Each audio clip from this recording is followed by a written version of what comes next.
நாம கிட்ட இருக்கிறத வச்சுதான் தேவன் ஆசீர்வதிப்பார். இல்லாததே கிடையாது. அது குறைவா இருந்தாலும், வெறுமையா இருந்தாலும், ஒண்ணுமே இல்லாம இருந்தாலும், அத மேல நீ பேசுற அந்த அபிஷேகத்தினுடைய அதிகாரம் உனக்கு இருக்கும் என்று சொன்னால், அபிஷேகத்தின் அதிகாரத்தை நீ பேசுவே என்று சொன்னால், அந்த அம்மாவுக்கு நல்லது. ஒரு கைப்பிடி தான் மாவு, ஒரு கலசம் தான் எண்ணெய். ஆனா இவர் சொல்றாரு அது குறையா. அநேக நாள் சாப்பிட்டாரலாம். ஏமா ஒரு கைப்பிடி மாவு தான் சொல்றா. ஒரு கைப்பிடி என்னது? அவளே சொல்ற, நானும் என் மகனும் ஆளுக்கு ஒண்ணு சின்ன சின்னதா அடைய சுட்டி. நாங்களாம் சின்ன வயசுல பிஸ்கட் வாங்கணும்னு வச்சுங்களேன், அந்த பிஸ்கட் ஒரு மணி நேரம் சாப்பிடுவோம். அந்த ஓரத்துலாம் கொஞ்சமா கச்சி சீக்கிரம் சாப்பிட்டு காலி ஆயிடும்ல. கோலி சோடா வாங்கணும்னா அது லெமனை பூச்சி உப்பு போட்டு 1.5 மணி நேரம் ஸ்பூன்ல சாப்பிடுவோம். அந்த மாதிரி இந்த அம்மாவும் அவன் மகன் என்ன பண்ண போறாங்க? அப்படிதான் அந்த அம்மாவுடைய பிரச்சனை.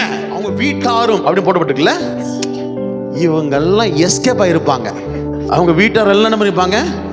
எஸ்கேப் ஆயிருப்பாங்க. அதனால இந்த அம்மா சூசைட் இருக்க வந்துச்சு.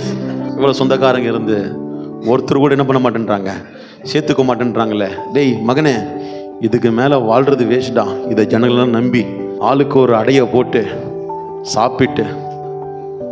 ஆனா இப்போ என்னன்னா எங்கிருந்த வந்தாங்க தெரியல இவங்கெல்லாம். நான் நினைக்கிறேன் இவங்க ஒரு நாளைக்கு 6 times குக்கிங் பண்ணிருப்பாங்க போல் இருக்கு. இந்த எண்ணெய் கூட ஸ்பெஷல் எண்ணெயா மாறி இருக்கும். சாதாரண எண்ணெய் தான் இப்போ ஸ்பெஷல் எண்ணெயா மாறிடுச்சு. சாதாரண மாவு தான் இப்போ இவங்க சுட சுட அந்த ஸ்மெல் அப்படியே போயிருக்கும் போல் இருக்கு அவங்க வீட்டார்கிட்ட. எங்கிருந்துடா வருது? சில பேர் பாத்தீங்களா, மீன் குழம்பு வச்சா 10 வாட்டி அவங்க வீட்டில் வந்து நல்லா இருக்குன்னு கேட்பாங்க. மீனை வறுத்தா எட்டி பார்த்துட்டு போவாங்க. என்னம்மா தம்பி வரல? சாதாரண டைம்ல வந்து கேட்க மாட்டாங்க, எட்டி கூட பார்க்க மாட்டாங்க. இந்த ரம்ஜானு பக்ரீத்து வந்துச்சுன்னா முஸ்லீம் ஃப்ரெண்டுக்கு ஃபோன் பண்ணுவாங்க. ஏன்? அப்பதான் நல்லா கேட்க வைப்பாங்க, விஷ் பண்ணுவாங்க, வீட்டுக்கு போவாங்க. சும்மா இந்த வழியா வந்து உங்களை பார்த்துட்டு போலான்னு வந்தேன். அந்த மாதிரி இந்த வீட்டார் நினைக்கிறேன் எனக்கு தெரிஞ்சு. அவள் வீட்டாரும் அநேக நாள் டேரா போட்டாங்க போல் இருக்கு. அபிஷேகம் குறைவை நிறைவாய் மாற்றும். நீ நிறைவாக்கணும்னு நினைச்சா நடக்காது, வேலை நடக்காது.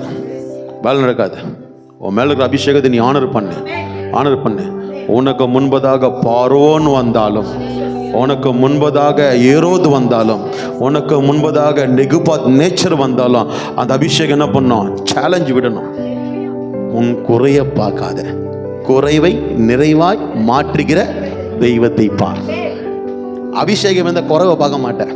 அபிஷேகம் இருந்தா அதுல நிறைவை பார்ப்பேன். அபிஷேகம் இருந்தா பலவீனத்தை பார்க்க மாட்டேன். அந்த பலவீனத்துல பலனை பார்ப்பேன்.